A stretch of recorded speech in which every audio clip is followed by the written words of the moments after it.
నిన్న అలబామా స్టేట్లో America Birmingham అంటారనమాట. యాక్చువల్గా యూకేలో ఒక బర్మింగ్హామ్ ఉంది, యుఎస్లో ఒక బర్మింగ్హామ్ ఉంది. ఆ యుఎస్లో ఉన్నటువంటి అలబామా స్టేట్లో బర్మింగ్హామ్ అనే ప్లేస్లో ఒక స్టూడెంట్ అపార్ట్మెంట్, అంటే స్టూడెంట్ అపార్ట్మెంట్ అంటే వాళ్ళు దాంట్లో రెంట్కుంటున్నటువంటి మన తెలుగు వాళ్ళు ఉండేటువంటి అపార్ట్మెంట్ ఒకటి కాలిపోయింది. దాంట్లో ఒక ఇద్దరు తెలుగు వాళ్ళు, ఒక అమ్మాయి ఒక అబ్బాయి, ఇద్దరు చనిపోయారు. చాలా బాధాకరమైన విషయం అండి. రీసెంట్గా నేను ఒక 1 వీక్ బ్యాకే వీడియో చేశాను నేను ఈ సేఫ్టీ ప్రికాషన్స్ గురించి. నాకు తెలిసి ఏంటంటే మెయిన్ ఇలాంటివి జరగడానికి కారణం కూడా safety precautions. At the same time మన స్టూడెంట్స్ ఎవరెవరైతే ఉన్నారో వాళ్ళు కొన్ని విధాలుగా ఇప్పుడు డబ్బుల విషయంలో కానీ, ఆ విషయంలో కానీ, తర్వాత మనకున్నటువంటి యాటిట్యూడ్ ఏదైతే ఇండియాలో కేర్లెస్ యాటిట్యూడ్, ఫైర్ అంటే, సో దానివల్ల ఏంటంటే కొన్ని ప్రమాదాలకు అనుకోకుండా మనం ఇలాంటి వాటిలో గురవుతూ ఉంటాం. దానికి ఇద్దరు విద్యార్థులు చనిపోవడం అనేది నిజంగా చాలా బాధాకరం. వాళ్ళ ఆత్మకి శాంతికి చేకూరాలని ఫస్ట్ ఈ పర్టికులర్ వీడియోలో నేను చెప్దాం అనుకుంది ఏంటంటే, ఆ ఇన్సిడెంట్ ఎందుకు జరిగింది అనేది ఇంకా డీటెయిల్స్ అయితే బయటికి రాలేదు. బట్ కొన్ని ఇంపార్టెంట్ విషయాలు నేను ఈ వీడియోలో చెప్తా. దయచేసి నా సిన్సియర్ రిక్వెస్ట్, ఈ వీడియో తల్లిదండ్రులకి, స్టూడెంట్స్ ఎవరెవరైతే అమెరికాలో ఉంటున్నారో లేకపోతే ఇండియాలో ఉంటున్నారో వాళ్ళు పిల్లల్ని పంపిద్దాం అనుకుంటున్నారో మీరు ప్లీజ్ షేర్ చేయండి. ఎందుకంటే డబ్బుల కోసం, వ్యూస్ కోసం కాదండి. ఇది ఏంటంటే ఒక ఇన్ఫర్మేషన్, అబ్రాడ్ రావాలనుకునేటువంటి వాళ్ళకి చాలా యూజ్ అయ్యేటువంటి ఇన్ఫర్మేషన్ నేను ఈ వీడియోలో చెప్తాను. నేను ఇక ముందైనా అట్లీస్ట్ ప్రమాదాలు జరగకుండా ఉండటం కోసం యూజ్ అయ్యే విషయాలు చెప్తా. సో ఏంటంటే మొన్న ఒక ఫైర్ యాక్సిడెంట్ జరిగింది. ఇద్దరు స్టూడెంట్స్ వాళ్ళ పాపం ఆల్మోస్ట్ ఇంకా చాలా బర్న్ అయిపోయారు. ఒక 8 months పడుతుందట వాళ్ళు కోలుకోవటానికి. అమెరికాలో హాస్పిటల్ ఖర్చులు ఎంత ఉంటే మీకు తెలుసు. ఒక 8 months వాళ్ళని అక్కడ ఉంచి చూసుకోవాలి అంటే ఎటువంటి ఖర్చు మిలియన్లలో ఉంటాయి. సో దానికి చందాలు వేసుకొని వాళ్ళని చూసుకునే పరిస్థితికి వచ్చింది. అదొకటి బాధాకరమైన విషయం.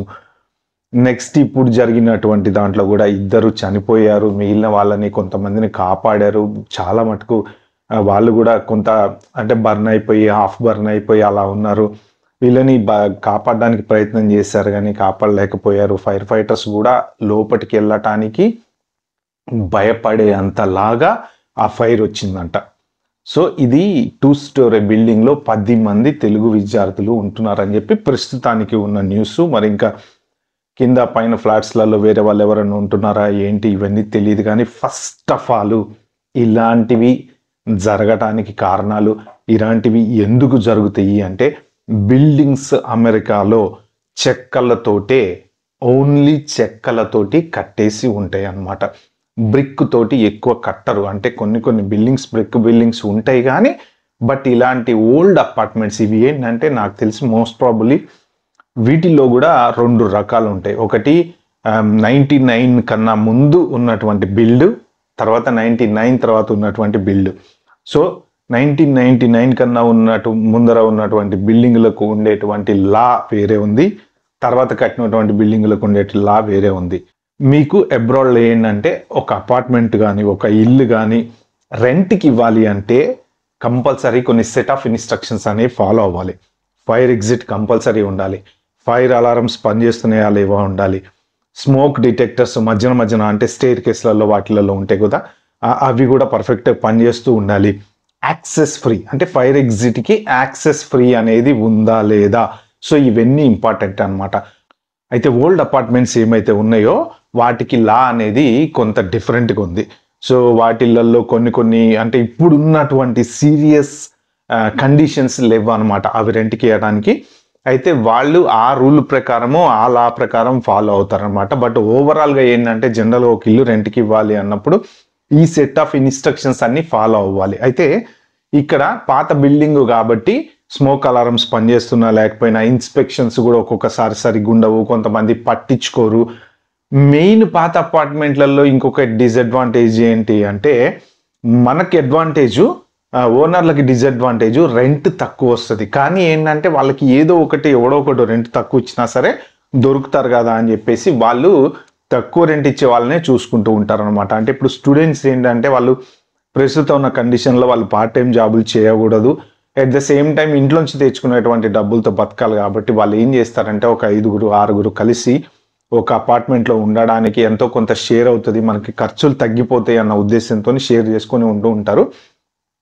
ఏంటంటే మీకు ఓల్డ్ అపార్ట్మెంట్ కాబట్టి రెంట్ తక్కువ దొరుకుతుంది. ఫర్ ఎగ్జాంపుల్ ఇప్పుడు $1,000కు దొరికింది అనుకోండి, దాంట్లో ఒక 5-6 స్టూడెంట్స్ ఉన్నారంటే మ్యాక్సిమం అంటే వాళ్ళకి 200-250 పడుతుంది. అంతకని ఎక్కువ ఎఫర్ట్ చేయలేరు వాళ్ళు, ఎందుకంటే పాపం ఇండియా నుంచి డబ్బులు తెచ్చుకుని చదువుకున్నంత కాలం ఉండాలి కదా.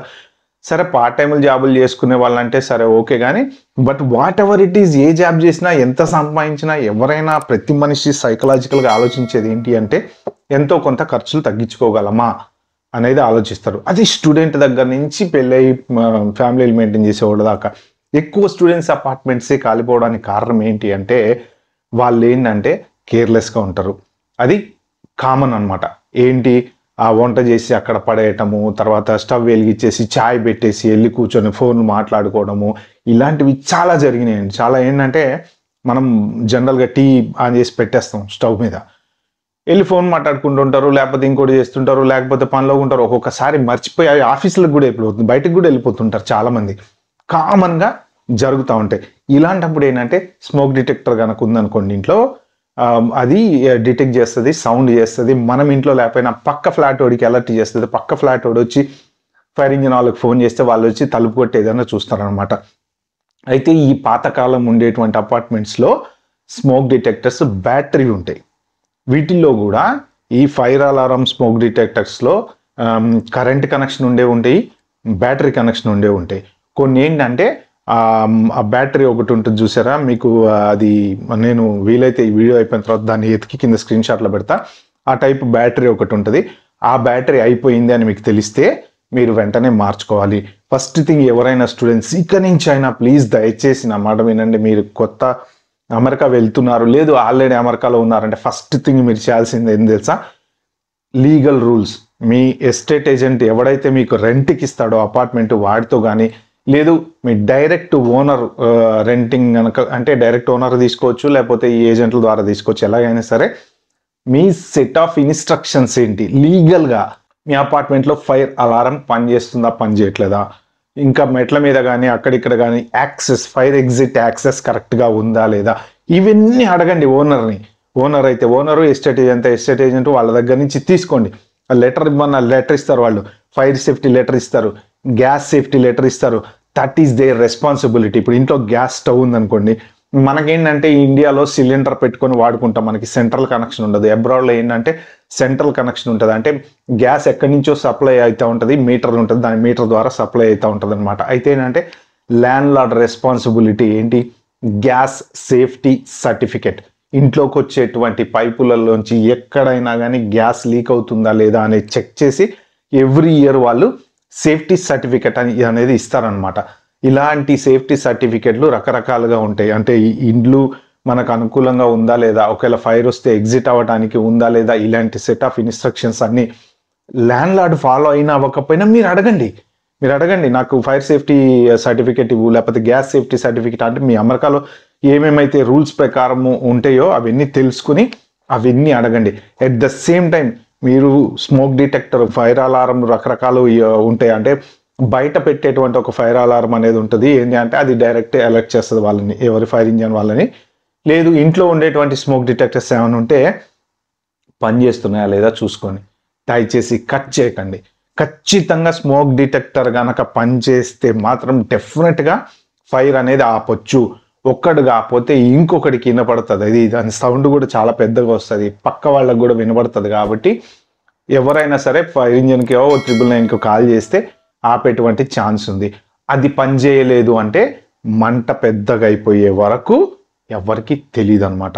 సో మీరు వీలైతే 2000 తర్వాత కన్స్ట్రక్షన్ చేసినటువంటి అపార్ట్మెంట్లు రెంట్కి తీసుకోవడానికి ప్రయత్నం చేయండి. ఒకవేళ రెంట్ ఎక్కువైనా బేర్ చేసుకోండి, ప్రాణం కంటే ఎక్కువ కాదు కదా. ఇప్పుడు పాపం మా ఇద్దరు వాళ్ళ ప్రాణాలని మనం తిరిగి తీసుకురాలేము. ఆల్రెడీ సగం బర్న్ అయ్యేటువంటి హాస్పిటల్లో ట్రీట్మెంట్ తీసుకున్నటువంటి వాళ్ళకి అయ్యేటువంటి ఖర్చులు, ఏదైనా సరే చిన్న నెగ్లిజెన్స్ అండి, చిన్న నెగ్లిజెన్స్ ఎంత పెద్ద ఇష్యూ అవుతుందంటే, మనం దీపావళి మందులు కూడా ఒక్కొక్కసారి చిచ్చుబుడ్డి కాలుస్తాం కదా, ఫట్ మనం పేలితే మొహం కాలిపోయిన వాళ్ళు ఉన్నారు. సో ఈ ప్రికాషన్స్ అన్ని కంపల్సరీ పాటించండి. ఆ బిల్డింగ్ సేఫ్టీ సర్టిఫికెట్ ఉందా లేదా అడగండి. దానికి ఏమేమైతే లీగల్గా మీరు గూగుల్లోకి వెళ్ళినా చాట్ జీపీటీలోకి వెళ్ళినా నేను పలానా బిల్డింగ్లో పలానా ఏరియాలో పలానా చోట రెంట్కి తీసుకుందాం అనుకుంటున్నా, tell me all the safety precautions for this building అని అడిగితే అది క్లియర్గా చెప్తుంది. ఆ బిల్డింగ్ ఏజ్ ప్రకారం ఏ లా అనేది ఉంది, ఆ లా ప్రకారం ఫైర్ సేఫ్టీకి ఏమేమి మీకు సర్టిఫికెట్లు ఉండాలి, అవన్నీ మీరు ల్యాండ్ లార్డ్ని అడగండి. ఇవన్నీ మనం అడగలేకపోవటానికి కారణం ఏంటో తెలుసా అండి? ఇక్కడ అంతా కూడా గేమ్ ఇది. ఏంటి అంటే ఒక అపార్ట్మెంట్కి ఒక బెడ్రూమ్కి ఒకడే ఉండాలి అనే రూల్ ఉంది అనుకోండి. ఫర్ ఎగ్జాంపుల్ మన వాళ్ళు 3-4 ఉంటారు. ఎందుకు అంటే డబ్బులు షేర్ చేసుకోవటం కోసం. తప్పదు. నేను మొన్న ఎవరింటికో వెళ్ళాను, ఇక్కడ చూస్తే 3 బెడ్రూమ్ హౌస్లో 10 మంది విత్ ఫ్యామిలీ ఇంక్లూడింగ్ ఒక బాబుతో సహా 10 మంది ఉన్నారు. ఒక్కొక్క రూమ్లో ముగ్గురు పండుకుంటున్నారు. అంటే ఒకవేళ ఇది కనుక కౌన్సిల్కి తెలిసిందనుకోండి, ఖచ్చితంగా ఆ ల్యాండ్ లార్డ్కి ఫైన్ వేస్తారు, లేకపోతే ఎస్టేట్ ఏజెంట్కి ఫైన్ వేస్తారు. ఎందుకంటే 3 బెడ్రూమ్ అంటే బెడ్రూమ్కి ఒకళ్ళ చొప్పున ఫ్యామిలీ ఎంతమంది ఉన్నారో దాని ప్రకారం వీళ్ళకి కొన్ని లెక్కలు అనేవి ఉంటాయి అనమాట. ఇంతమంది కన్నా ఎక్కువ ఉండకూడదు. ఈవెన్ ఒక్కొక్కసారి ఫ్యామిలీలో 18 years అబోవ్ వాళ్ళు కనుక ఉంటే వాళ్ళు కూడా పేరెంట్స్కి రెంట్ కట్టాలి. ఇలాంటి రూల్స్ అన్నీ చాలా ఉంటాయి రెంట్కి ఇచ్చే చోట. కాబట్టి ఏంటంటే అంతంతమంది ఉండకూడదు అనమాట. ఒక 4 2 బెడ్రూమ్ అపార్ట్మెంట్ ఉందనుకోండి, దానికి లీగల్గా 4 ఉండాలి, లేదా ఒక్కొక్క బెడ్రూమ్ ఒక్కొక్కటికే ఉండాలి. ఇలాంటి సెట్ ఆఫ్ ఇన్స్ట్రక్షన్స్ అనేవి కొన్ని ఉంటాయి. మనం ఏంటంటే రెంట్ సేవింగ్ కోసం చాలా మంది ఉంటుంటాం కాబట్టి ఇప్పుడు స్టూడెంట్స్ కూడా ఎలా అంటే ఒకడు ఈ 6 నెలలు ఇక్కడ ఉంటాడు, ఇంకో 6 నెలలు ఇంకో చోట ఉంటాడు, లేకపోతే జాబ్ వస్తే మారిపోతాడు. గ్యారంటీడ్ కాదు కదా వీళ్ళు. సో ఇంకొకటి ఇంపార్టెంట్ థింగ్ మీరు గుర్తుపెట్టుకోవాల్సింది ఏంటంటే, ఒకవేళ గనక ఇటువంటి ప్రమాదాలు జరిగినప్పుడు తప్పు మనది, మనం స్మోక్ అలారం కట్ చేసామని కనుక తెలిస్తే హ్యూజ్ ఫైన్స్ అనేవి వేస్తారు. లేదు స్మోక్ అలారం పనిచేసినా లేకపోతే ఫైర్ ఎగ్జిట్ బ్లాక్ అయింది అని తెలిస్తే ఆ బిల్డింగ్ ఎస్టేట్ ఏజెంట్స్కి ఫైన్ వేస్తారు, లేకపోతే బిల్డింగ్ ఓనర్కి ఫైన్ వేస్తారు. బట్ ఇలాంటి సందర్భాలలో ఎవరికో ఒకళ్ళకి అకౌంటబిలిటీ అనేది కంపల్సరీ చేస్తారనమాట. ఇన్వెస్టిగేషన్ చేసి ఆ ఇన్వెస్టిగేషన్ కంపల్సరీ ఏదో ఒక కంక్లూజన్ అనేది వస్తుంది. ఎవరికో ఒకళ్ళకి ఖచ్చితంగా శిక్ష అనేది పడుతుంది. మీరు కావాలంటే గూగుల్లోకి వెళ్ళి చదువుకోండి. చాలా మందికి ల్యాండ్ లార్డ్స్కి సేఫ్టీ ప్రికాషన్స్ పాటించట్లేదని కోర్టు శిక్షలు వేసింది. ఒక్కసారి చెక్ చేసుకోండి మీరు. కాబట్టి ఏంటంటే నేను చెప్పేది, దయచేసి మీరు ఒక ఇల్లు తీసుకునేటప్పుడు, అపార్ట్మెంట్ ఎస్పెషల్లీ అపార్ట్మెంట్ తీసుకునేటప్పుడు మీరు ప్రికాషన్స్, సేఫ్టీ ప్రికాషన్స్ అన్నీ మెయిన్ రిలేటెడ్ ఫైర్ అనమాట. Fire, carbon monoxide. నేను మొన్న వీడియోలో చెప్పాను, మీరు ఎవరైనా చూడకపోతే మళ్ళీ వెళ్ళి చూడండి ఒకసారి. కార్బన్ మోనాక్సైడ్ రిలేటెడ్ ఏది ఉన్నా సరే మనం తప్పించుకోవటానికి ఫస్ట్ ఫ్లోర్లో ఉన్న, సెకండ్ ఫ్లోర్లో ఉన్న, థర్డ్ ఫ్లోర్లో ఉన్న ఎగ్జిట్ అవ్వటానికి రూట్ ఎత్తుక్కోండి. ఓకే, దయచేసి ఈ వీడియో మాత్రం ప్లీజ్ ఒక 4 అయితే షేర్ చేయండి. లెంగ్త్ ఎక్కువైతే I'm very sorry. Okay, thank you. Wait for the next video. Bye.